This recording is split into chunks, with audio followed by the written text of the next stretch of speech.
Hi there! The next major update, Corposant, is starting on February 19. As usual, this will include a relevant story event, this time segmented into 3 parts.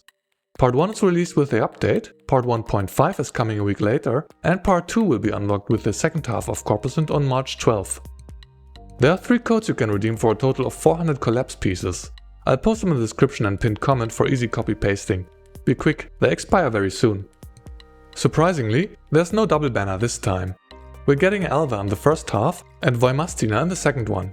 I guess Lainey is benched for her rumored rework? Anyway, the first rate up is going to be Alva. She's the new core support of the freeze element and mandatory if you want to use the team in 2026. I'll work on our character review next, so stay tuned for that. We'll also get a new free SSR doll, Balthilde. Unfortunately, she's not good, so there's no point in building her. That shouldn't stop you from admiring her succulent curves in the dorm though.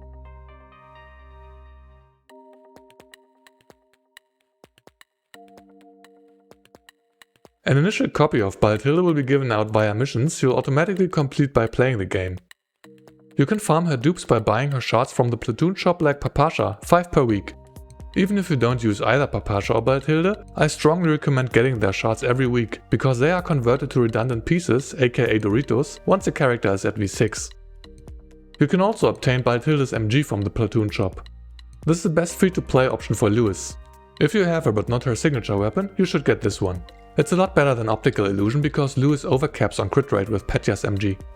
You don't need to calibrate the weapon though, as that only buffs the damage and healing of physical summons. The second half brings Voymastina, the powerhouse that many complained about and meta slaves have been saving for. I'm in the latter camp. I haven't pulled in so long, I almost forgot how losing the 50-50 feels. Time to refresh my memory.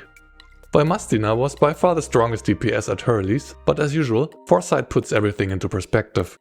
By now, the CN meta features dolls that compete in power or even outperform her in specific situations. That shouldn't stop anyone from pulling though, it's just the normal trajectory of most gachas. Voymastina has no weaknesses and can fit into any lineup, just like Luke back when she was on every team due to her overwhelming power.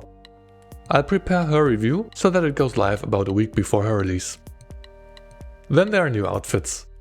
Alva and Voymastina make an appearance in their classic suits. Lena receives a tactical outfit. These don't come around very often. There are also 2 new customizable outfits. Nikita in the first half, Robella in the second.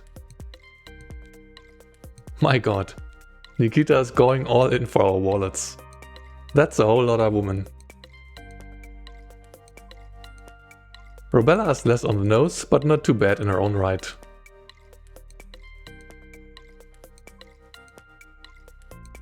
Commanders can also unlock a free summer outfit to change their appearance in the Elmo. Time to make the gender swap to the female version, I guess. A new minigame called Splash Bash will have the commander bump butts with a selection of dolls. I'm not sure what the gameplay strategy here is, it looks like they're just smashing with one button. Perhaps someone is a little too eager. Artifact Recovery is getting an update. This will allow the selection of a tactical framework before exploration, which reduces the RNG in the acquisition of dolls and plugins.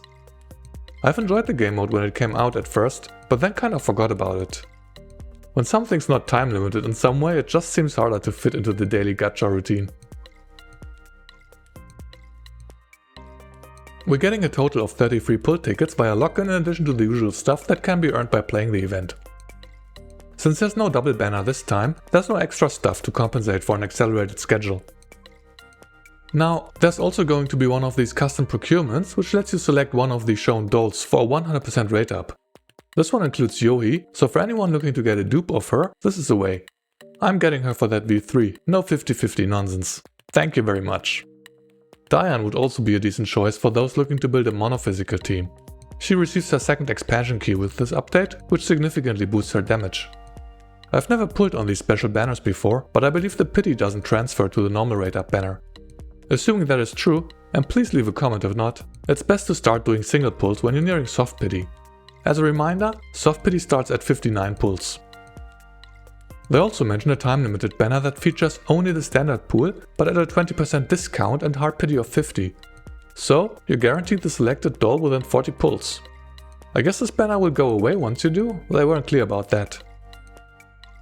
This is a batch of expansion keys for this update. Yoi's key fixes her most glaring issue, as her defense penetration mechanic no longer gets disabled by elemental damage and now also works for out of turn attacks. The additional cast of her extra ability stacks the death pen buff quicker, and at V3 reduces the ultimate's downtime.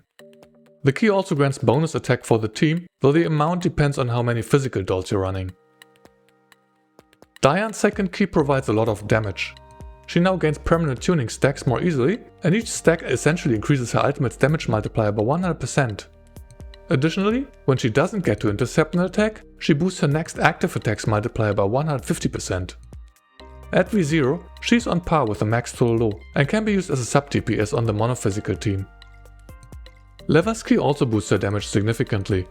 She gains one more support action, up to 14% bonus crit damage, and both bonus electric and stability damage depending on the number of electric dolls on the field. They are doubling down on the electric team's mono-elemental specialization. Nikita receives her expansion in the second half. It isn't as impactful as the other keys though. She gains an effect that boosts her crit rate and damage by 30% and occasionally fires off an extra ultimate. Coolidge's counters will also restore a bonus confectance point for her. Nikita is still outclassed by newer DPS characters, so vertical investment is not recommended at this point in time. Next, we're getting 3 new attachment sets. Tactical Calculus boosts out of turn attacks by 25%, Shielded Recovery is irrelevant, and Close Assault is a new phase strike. It provides an unconditional 12% damage bonus, plus another 24% when dealing melee damage. It's best in slot for Voymastina, so start farming. But even for dolls without melee damage, it can be a reasonable universal choice. 12% is close enough to phase strike's 15%, and you're not required to apply elemental debuffs for its activation. The next Gunsmoke features the pineapple once more, this time with burn and freeze weaknesses. The second half introduces a new boss Tusk Bestial with freeze and hydro weaknesses, though physical is getting buffed instead of hydro. Its mechanics are quite simple, but it's harder to kill since there's not a lot of damage amplification happening. I'll make a guide for this boss before that season starts. That's everything you need to know for this major update. Are you excited to learn what happens next in the story?